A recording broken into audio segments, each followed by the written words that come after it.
외적 시험과 내적 시험의 원리를 깨달아 봅시다. 자범죄를 통한 시험입니다.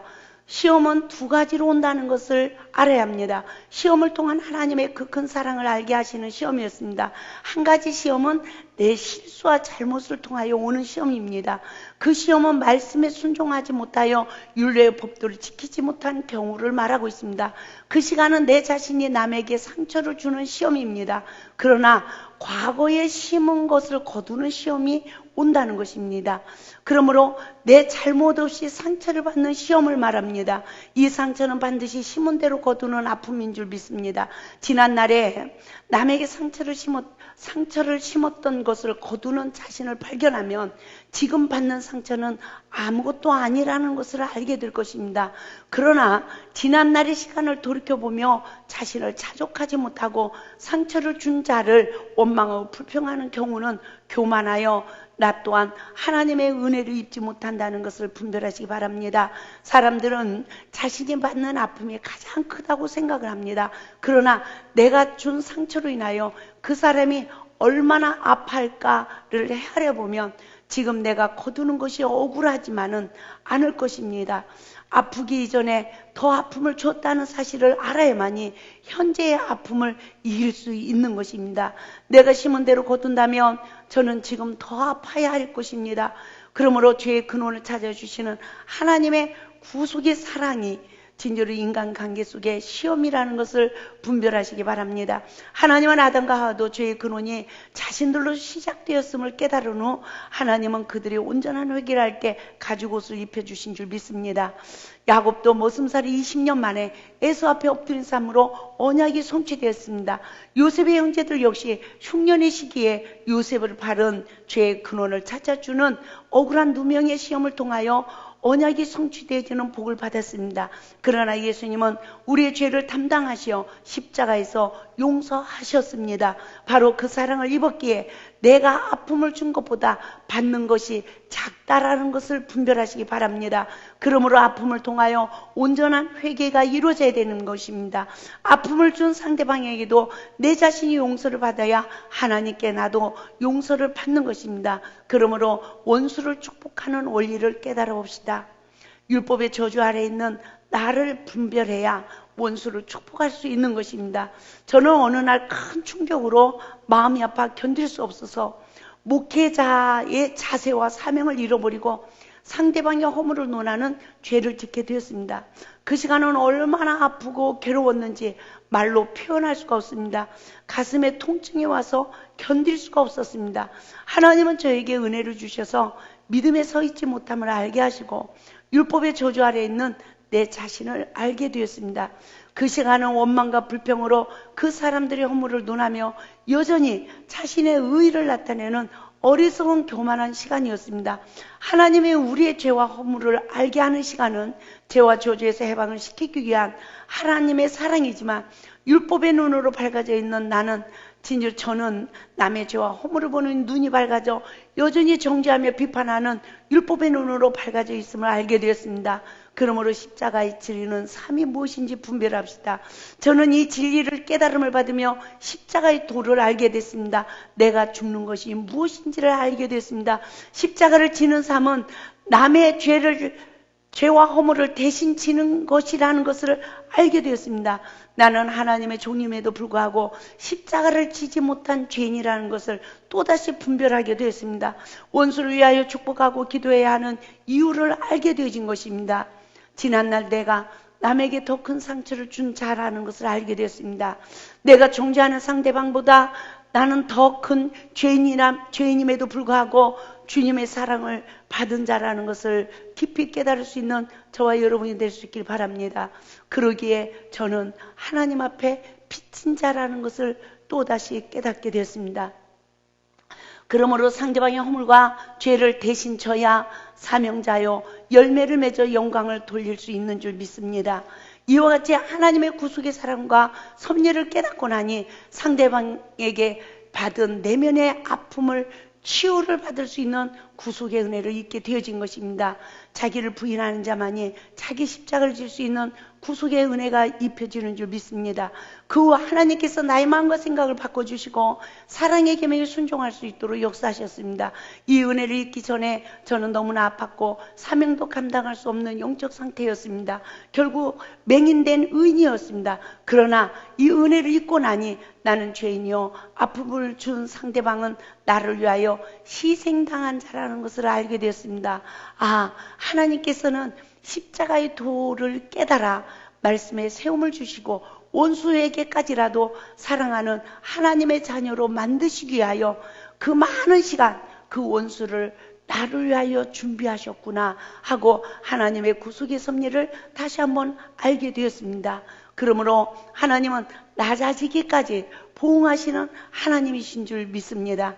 다윗도 사울이 없었다면 어떻게 낮아질 수 있었겠습니까?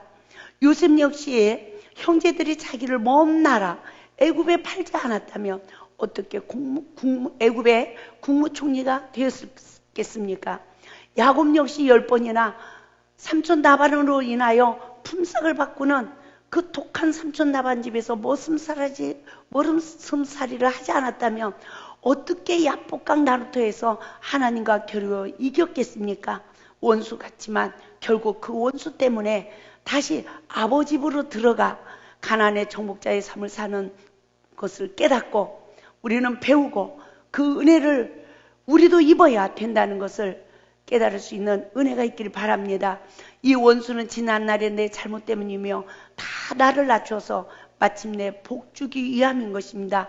그러나 그 길은 뱀과 정갈이 있는 광야의 길이라고 신명기 8장 15절 16절에서 말씀하고 있습니다. 이와 같은 진리를 일깨움을 받을 때 저는 회개에 이르렀습니다. 저는 하나님 앞에 물었습니다. 주님 탕감해 주세요. 저의 죄의 짐이 너무 중합니다. 이제는 이 저주에서 완전히 해방되는 복을 주시고 후손들에게도 이 저주에서 완전한 해방이 이루어지게 하소서라고 기도를 드리게 됐습니다. 내가 악을 심은 결과 이토록 아픔을 거두어야 한다니 하나님의 용서는 해주어도 하나님은 우리를 용서해 줘도 내가 완전히 낮아지기까지 나에게 보응하시는 하나님이라는 것을 알게 됐습니다. 그때 저는 다윗 왕도 우리아의 아내 밧세바를 취하여 일평생 보응을 받는 삶을 살았구나 하고 다윗 왕이 아들 압살롬을 잃어버리고 그리도 슬피 울더니 그 눈물이 이 아픔의 눈물이었다는 것을 알게 되었습니다. 남을 위해 희생하는 것은 남의 죄를 대신 담당하는 것입니다. 자신의 허물과 죄를 보는 자는 하나님의 은혜를 입어 말씀의 순종으로 저주에서 해방을 받아 죄인 안에 거하는 예수 안의 삶이 이루어지는 것입니다. 이와 같은 인도로 십자가의 도에 이르러야 우리는 일어나 빛을 발하라는 사명을 감당하게 되며 잃어버린 모든 것을 다시 회복받을 수 있는 줄 믿습니다. 우리의 인생을 뒤돌아보시다. 우리는 얼마나 아파야 했습니까? 십자가의 도를 알게 하기 위함이었군요 하고 다시 한번 십자가의 도를 깨닫는 은혜의 시간이 되시길 바랍니다. 부서지고 깨져야 하는 아픔의 시험이 옵니다. 이 시험을 통하여 내 자신을 발견할 때 완전한 회개를 통하여 십자가의 은혜를 입을 수 있으며 저주에서 해방을 받게 되는 것입니다. 우리의 신앙의 고백이 이루어져야 됩니다. 예수 안에서 하나가 되게 하소서. 누가 사랑의 종이 될 수 있습니까? 자신의 허물을 보는 자만이 남을 나보다 낮게 여길 수 있는 것입니다. 자신의 허물을 보는 자는 항상 말씀에 서 있지 못한 자신을 발견하고 회개하여 하나님의 공급해 주시는 은혜로 말씀에 순종하는 신앙을 소유할 수가 있는 것입니다. 그 길이 예수님이 가신 십자가의 길인 것입니다. 말씀의 세움을 잊지 못한 자신을 발견하는 것은 집을 나간 자가 자기 집으로 돌아갈 길을 알아야 돌아갈 수 있는 것과 같은 것입니다. 예수님이 가신 길은 십자가의 길이요 아버지 집에 돌아갈 수 있는 길인 것입니다. 길을 잃어버린 광야의 시기에 교만해진 나를 알고 낮아짐으로 다시 돌아가는 복을 받읍시다. 누가복음 15장 탕자는 자신이 죽게 된 것을 알았습니다. 그리고 아버지 집으로 돌아가야 한다는 것을 깨달았습니다. 그리고 뭐라고 했습니까? 나는 아들의 권세로 돌아가는 것이 아니라 하나의 품꾼 품꾼의 자세로 돌아간다라고 고백했습니다. 첫사랑을 회복하는 것은 자신의 교만으로 죽게 된 자신을 발견하는 것입니다. 하나님의 아들의 권세로 당당하던 우리의 모습이 이제는 품꾼의 자세로 돌아가야 처음 사랑을 회복할 수 있는 것입니다. 나를 부인한 삶으로 내가 죽어야 사는 것입니다. 예수님은 완전히 죽으셨습니다. 그리고 다시 사셨습니다. 우리도 완전히 죽어야 되는 것입니다. 그 시간이 창세기 3장 15절의 언약의 말씀이 성취되어지는 시간이라는 것을 분별하시기 바랍니다. 첫사랑 회복의 말씀은 선악을 알게 하는 남의 죄의 근원으로 말미암아 저주에서 해방을 시키는 사역인 것입니다. 저주의 줄은 바로 율법의 저주입니다. 나를 알고 주를 아는 복을 받는 자만이 이와 같은 저주에서 해방을 받을 수 있는 줄 믿습니다. 그러므로 진정으로 내면 치유가 이루어져서 거듭남의 삶으로 사랑의 계명에 순종할 수 있길 바랍니다. 내면 치유는 반드시 질서의 법에 순종할 때만 일어날 수 있는 줄 믿습니다. 그러므로 질서의 법에 순종하지 못하는 내 자신을 십자가에 못 박고 진정으로 십자가의 구속의 은혜를 입는 자만이 내면 치유가 되어서 말씀의 준행자의 삶을 살아갈 수 있는 것입니다. 그 시간은 쓴물이 예수 그리스도의 은혜로 단물이 된다 할지라도 반드시 하나님 관계, 인간 관계에 세워진 질서의 말씀에 순종할 때 우리는 생명나무의 휴가를 먹은 진저로 엘림의 안식에 이르는 축복의 현장이 우리 모두에게 이루어질 줄 믿습니다. 내가 비록 광야의 시기에 있다 할지라도 엘림에 이르는 안식이 있고 내가 신광야의 시기에 만나를 먹는다 할지라도 우리는 아말렉 전쟁에 또 이기는 시기가 있고 할렐루야, 내가 시내산의 시기에 이르는 시기가 있다 할지라도 반드시 족각골이 흐르는 가나안 땅의 정복자가 된다는 것을 믿으시고 우리는 성경에 나오는 모든 범죄자, 신앙의 실패자들이 나의 삶의 거울이 되어서 우리는 오직 예수 그리스도의 십자가 은혜로 거듭나고 이기는 권세를 받아야 될 줄 믿습니다. 그러므로 광야의 시기에는 시험을 통하여 율법에 대해서 완전한 해방을 시키는 시기입니다. 시험의 단계로 나를 알고 십자가의 주님을 만나고 저주 아래서 해방을 받으며 치유의 은혜를 입는 복을 받아야 되며 말씀으로 싸워 이겨야 되는 시간이라는 것을 분별하시기 바랍니다. 그러므로 이 시간에 5번 보응의 잔의 영적 의미를 다시 한번 분별해 봅시다. 보응의 잔은 누가 마실 수 있습니까? 예수님의 좌우편을 구하는 제자들을 향하여 말씀하셨습니다. 나의 마시는 잔을 마시겠느냐라고 할 때 그 잔을 다 마시겠다고 했습니다. 그러나 예수님의 두 제자도 그만 그 잔을 마시지 못하고 예수님을 떠나고 말았던 것입니다. 보응의 잔을 마시는 시간은 과거에 쌓아놓은 악을 선으로 거두는 시간인 것입니다. 과거에 심어놓은 쓴뿌리를 한 뿌리 한 뿌리 거두는 만큼 죄와 저주에서 해방을 받는다는 것을 분별하시기 바랍니다.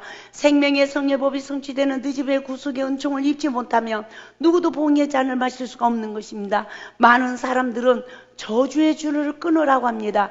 저주의 줄은 무엇입니까? 곧 인간의 죄성을 말합니다. 그러나 잘못 인식하고 있는 성도들도 많이 있습니다. 그러면서 누구 탓을 합니까? 조상 탓을 하지 않습니까? 조상 탓을 하고 있는 영적 상태를 알지 못하는 무지에 빠져 있는 것입니다. 우리가 깨달아 봅시다. 누구에게 조상 죄가 이어지는지를 분별해 봅시다.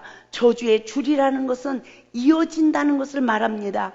조상부터 말씀에 불순종하는 삶을 살아온 습관의 죄성이 후손들의 삶까지 이어지는 것을 말하고 있는 것입니다. 누구에게 이루어집니까? 조상들의 허물을 보고 논한 후손에게 이어지는 것입니다. 그러므로 자신의 죄성을 십자가에 못 박는 믿음의 선택이 있어야 해방을 받는다는 것을 분별하시기 바랍니다. 저는 노아의 가정을 보게 됐습니다. 아버지가 허물을 드러낼 때 함은 그 허물을 보고 어떻습니까? 후손까지 저주를 받았습니다. 그러나 생과 야벳은 그 허물을 가리우고 후손까지 복을 받았습니다. 우리는 조상이 아무리 잘못했다 할지라도 내가 성령의 지배를 받아서 허물을 보지 않고 내가 진정 허물을 감싸는 자가 되었다면 그 사단의 지배를 받아서 조상이 죄를 짓는 거하고는 나하고는 무관하다는 것을 믿으시기 바랍니다. 그러므로 악을 거두는 법칙을 바르게 깨달아 봅시다. 그리스도의 삶 가운데 선을 거두는 법칙은 적용을 잘해도 악을 거두는 법칙은 삶에 적용을 하지 못해서 그리스도인들의 삶이 형통하고 평탄한 삶으로 이루어지지 않은 것을 분별하게 되었습니다. 무엇을 심든지 그대로 거둬야 하는 것입니다. 그러므로 하루 일과를 되돌아봅시다. 나는 악을 심고 살아가면서도 조그만한 시험만 오면 왜 나에게 이런 일이 있느냐고 불평하지는 않습니까? 그러한 우리들의 모습은 변화되지 않은 그리스도의 삶을 초래하며 거듭난 자의 삶을 영위하지 못하고 죄와 사망의 법에서 해방을 받지 못하고 있습니다. 곧 자아 형성이 강해져서 그리스도 형상에 이르는 삶을 사는 모습을 보기가 참 힘든 시대가 이루어지고 있습니다. 오늘도 원망될 만한 시험을 만났습니까? 하나님은 분을 내어도 해가 지기 전에 풀으라고 했습니다. 왜 그렇습니까? 원망 들을 만한 관계가 되기 때문인 것입니다. 상처로 인한 죄가 내면에 쌓이는 것은 악을 악으로 이길 수 있는 사단의 힘이 내 안에서 길러지는 시간이요, 죄가 내 안에 쌓여지는 시간인 것입니다. 자기를 부인하는 성령의 법의 은혜를 입지 못하는 결과는 원죄로 인하여 상처를 받고 주는 관계가 되기 때문입니다. 그러므로 상처를 받고 주는 구속의 원리를 깨달아 봅시다. 악을 악으로 이기고 있는 나의 삶에 내 속에 죄가 쌓이는 내면을 볼 수 있는 구속의 은혜를 입어야 되는 것입니다. 이와 같은 성령의 법이 내 삶 가운데 적용이 되지 않는다면 과거에 쌓아놓은 악을 선으로 거둘 수가 없는 것입니다. 그러므로 6번 골고다에 오르는 예수님의 경고를 통하여서 우리는 다시 한번 영적 상황을 분별할 수 있길 바랍니다. 누가복음 23장 27절 말씀을 보게 되지면 영적 맹인들의 무리의 영적 상황을 볼 수가 있습니다. 말씀을 보겠습니다. 백성과 및 그를 위하여 가슴을 치며 우는 슬피 우는 여자의 큰 무리가 따라오는지라 라고 말합니다. 이 영적 상황은 자기 죄를 보지 못하고 그 결과 후손들에게 임할 화도 보지 못하는 맹인들의 영적 상태에서 예수님이 십자가를 지고 가는 것만 보고 우는 영적 상태에 있는 백성들에게 향한 말씀입니다. 사단의 포로가 된 영적 상태에서는 내 죄도 후손들의 죄도 보지 못하고 십자가에 못 박히는 예수님만 생각하며 우는 영적 상태에 있는 것입니다. 여러분 자신의 영적 상태는 이와 같은 상태가 아닌지 분별해 봅시다. 그러나 누가복음 23장 28절에서 뭐라 합니까? 성령의 법으로 떠지는 눈의 결과입니다. 예수님께서 돌이켜 그들을 향하여 이르시되 예루살렘의 딸들아 나를 위하여 울지 말고 너희와 너희 자녀를 위하여 울라라고 말씀하고 있습니다. 예수님은 선악간의 사단의 포로가 되어 원망하고 불평하는 맹인의 삶에서 해방을 시켜 생명 안에 거하기 위하여 인류의 죄를 십자가에서 담당하신 줄 믿습니다. 그러므로 성령을 받으면 내 죄를 보는 눈이 떠져 회개의 영이 임하며 주를 보는 구속의 은혜로 죄사함의 은혜로 해방의 감격이 넘쳐야 될 줄 믿습니다. 구원의 즐거움이 넘치는 시기는 모든 것을 할 수 있는 능력과 힘이 주어집니다. 그러나 자신을 부인하지 못하는 영적 시기는 율법으로 서로를 정죄하여 자기 죄와 주를 보지 못하는 맹인이 되는 것입니다. 그러므로 누가복음 23장 29절에서 뭐라고 합니까? 죄가 잉태하여 해산하지 못한 영적 상황을 말씀해주고 있습니다. 말씀을 보겠습니다. 보라 날에 이르면 사람이 말하기를 잉태하지 못하는 이와 해산하지 못한 배와 먹이지 못한 젖이 복이 있다라고 말씀하고 있습니다. 누구에게 복이 임합니까? 먼저 먹은 포도주가 떨어진 영적 밤이 오는 시기에 죄가 잉태되지 않는 자가 복이 있다라고 말씀하고 있는 것입니다. 그 이유는 내면의 죄성을 십자가에 못 박고 죄와 저주에서 해방을 받는 것이 얼마나 어려운지 말씀하신 것입니다. 선악간의 욕심으로 잉태되어 죄를 낳고 죄가 장성해지면 사망에 이릅니다. 그러므로 늘 성령의 지배를 받아 자신을 부인하는 삶으로 복 있는 자가 되어야 되는 것입니다. 왜 먼저 나를 부인하는 삶을 살아야 합니까? 선악간의 사단의 포로가 된 심령은 죄가 잉태되는 것입니다. 상처받는 시간에 해가 지기 전에 풀지 못하면 사단에게 지배를 받는 것입니다.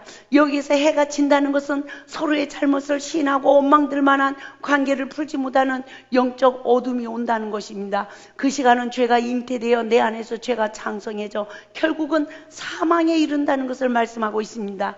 그러므로 누가복음 23장 30절에서 31절 말씀을 통해서 시험을 통한 하나님의 시험의 때를 우리가 다시 한번 돌이켜보겠습니다. 말씀을 보겠습니다.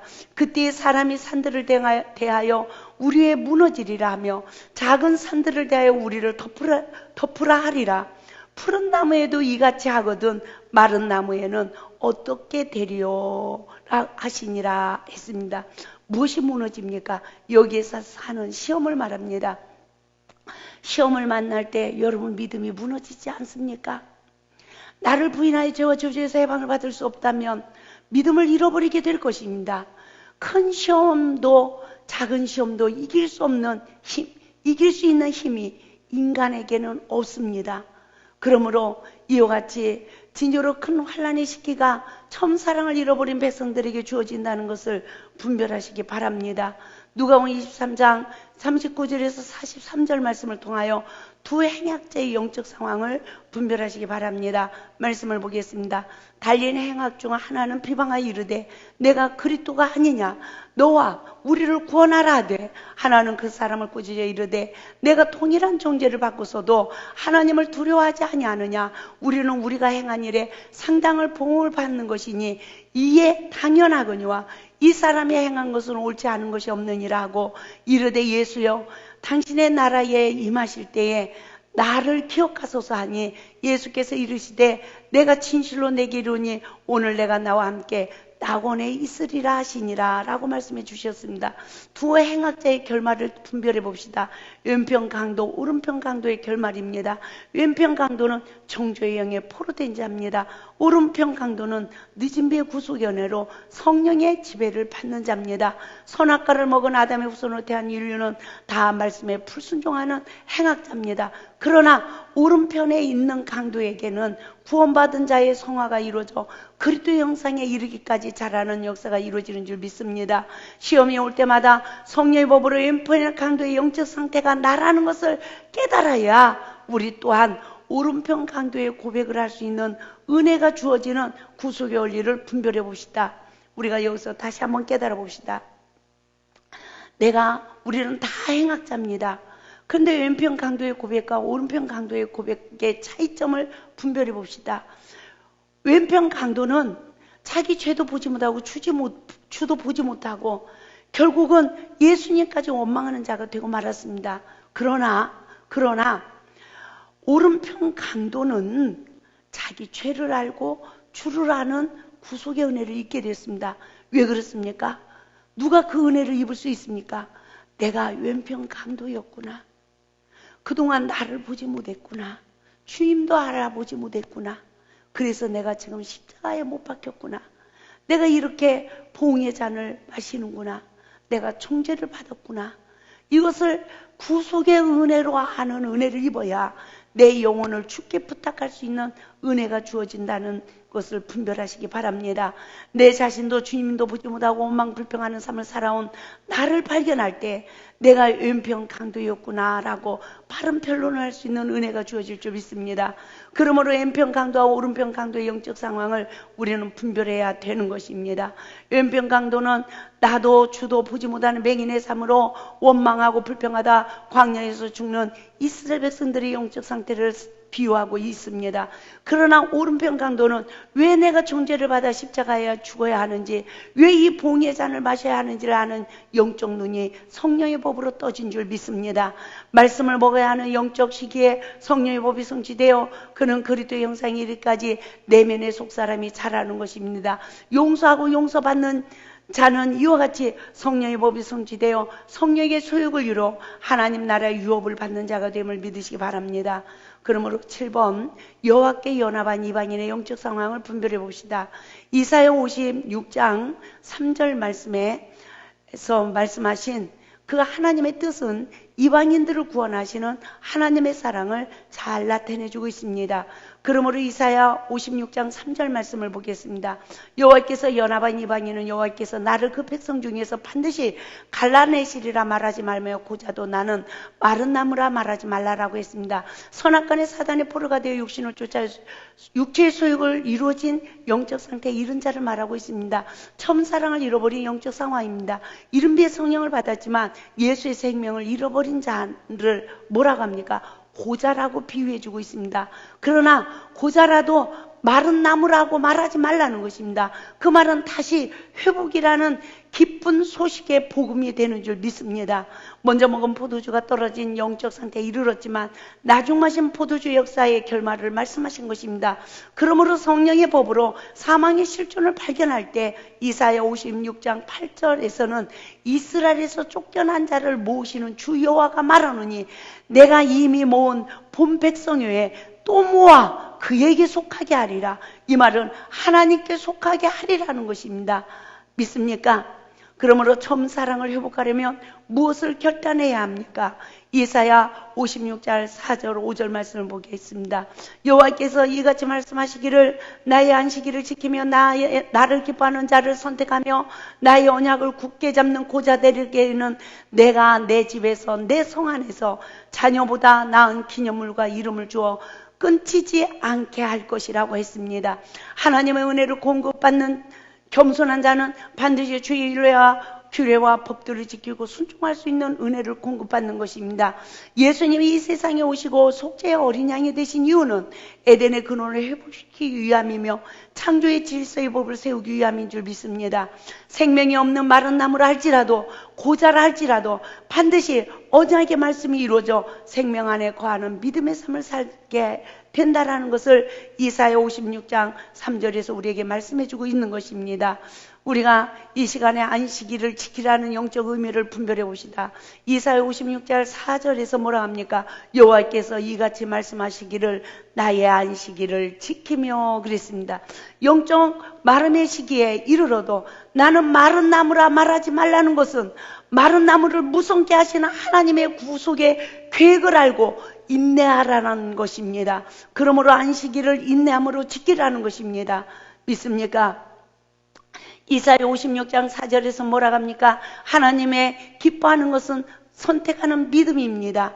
나를 기뻐하는 일을 선택하며 그래요. 하나님의 기뻐하는 일을 선택하라는 것입니다. 사랑의 계명을 감당하라는 것입니다. 어떠한 어려움이 와도 한 달란트도 감당하지 못하는 어리석은 자가 되지 마시고 진정으로 늘 겸손하여 하나님의 은혜를 입어서 한 달란트라도 감당할 수 있는 하나님의 은혜를 입어 하나님의 기뻐하는 일을 선택하라는 것입니다. 또한 뭐라 합니까? 나의 언약을 굳게 잡은 고자들에게는 이라고 4절에서 말하고 있습니다. 이 말은 무엇을 믿으라는 것입니까? 진정으로 내가 생명이 없는 고자라 할지라도 마른 나무라 할지라도 창세기 3장 15절의 언약을 믿는 믿음으로 인내해야 된다는 것입니다. 그래야 그리스도의 형상에 이르기까지 자라는 복을 받아야 된다는 것입니다. 예수 그리스도의 생명이 그쳐진 고자라 할지라도 하나님 앞에서 인내하는 자는 반드시 회복시켜 주시는 줄 믿습니다. 원죄로 맹인이 되어 죄와 저주 아래 삼으로 있는 인류를 구원하시는 하나님의 계획은 시험이 복이 되게 하십니다. 사단은 늘 상대방의 허물과 내 자신의 허물을 보고 죽이고 죽는 삶으로 멸망에 이르게 하지만 시험이 올 때마다 보혜사 성령님은 진리로 죄의 근원이 나에게 있음을 일깨워 십자가의 구속의 은혜로 내면을 치유하시고 진리로 자유케 하셔서 하나님 안에서 안식하는 그리스도인의 삶을 살도록 이끄신다는 것을 분별하시기 바랍니다. 그러므로 성령을 받은 자만이 광야의 시험을 통하여 항해의 모양까지 찾아주시는 구속의 은혜로 우리는 성령의 9가지의 열매를 맺는 성화에 이르는 삶이 이루어질 줄 믿습니다. 그러나 구원은 인간의 노력으로 이루어지는 것이 아닙니다. 성령을 받은 백성들이 시험을 받을 때마다 하나님의 구속의 은혜로 거듭나는 것입니다. 그 복이 이루어져야 우리에게 진정으로 성화에 이르는 그 단계까지 이르기 때문에 어떠한 상황에서도 좁은 문으로 들어가기를 구하고 찾고 두드리는 믿음의 사람이 될 수 있길 바랍니다. 그러면 반드시 모든 것을 더하여 주신다고 했습니다. 시험은 나를 거듭나도록 이끄시는 하나님의 계획이며 거듭나는 통로인 것입니다. 오늘도 에덴의 강간 뱀의 시험은 나를 십자가 앞으로 이끄는 성령의 도구에 불과합니다. 내 자아를 파쇄하는 하나님의 구속의 은혜로 나를 이끄시는 성령님의 인도를 받을 수 있길 바랍니다. 이른비의 성령을 받은 백성들이 광야의 시험을 통하여 원수에게 속아 선악간의 사단의 포로가 되었던 자신의 죄성을 볼 수 있는 늦은 비의 구속의 은혜를 사모하시기 바랍니다. 십자가로 이끄시는 성령님의 사역은 오늘도 하나님의 거룩하신 뜻을 나에게 성취시키시는 구속의 은혜인 것입니다. 그러므로 인내를 온전히 이루라고 했습니다. 너희로 조금도 부족함이 없게 하려 함이라고 그랬습니다.